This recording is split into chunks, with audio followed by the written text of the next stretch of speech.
Après avoir comparé les systèmes HVAC à l'aide d'une matrice multicritère, l'étape suivante consiste à formaliser les résultats dans un rapport de sélection.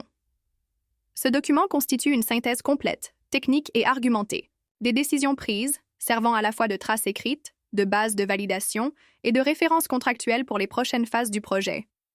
Le rapport de sélection n'est pas un simple tableau comparatif.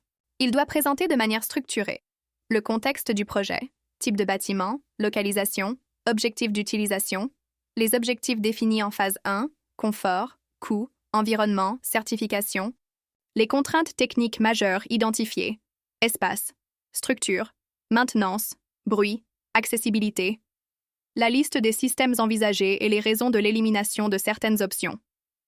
Le résultat de la matrice multicritère.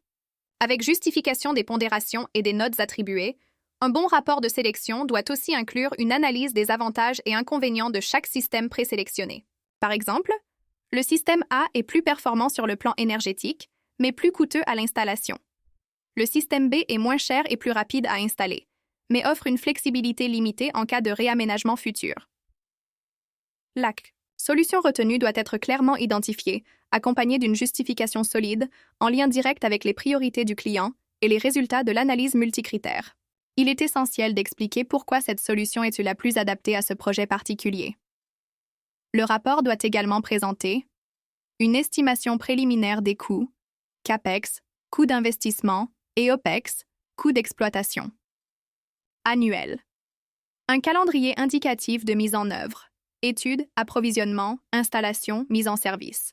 Les besoins spécifiques à anticiper, maintenance, accès, renouvellement des composants, raccordement technique.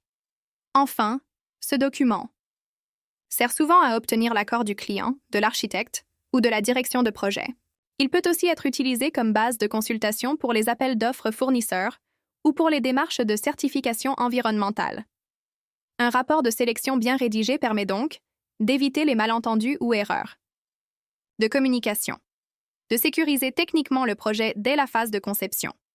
De justifier les choix en cas de litige, audit ou remise en question future. En résumé, ce rapport constitue la traduction technique et stratégique de tout le processus d'analyse effectué en amont.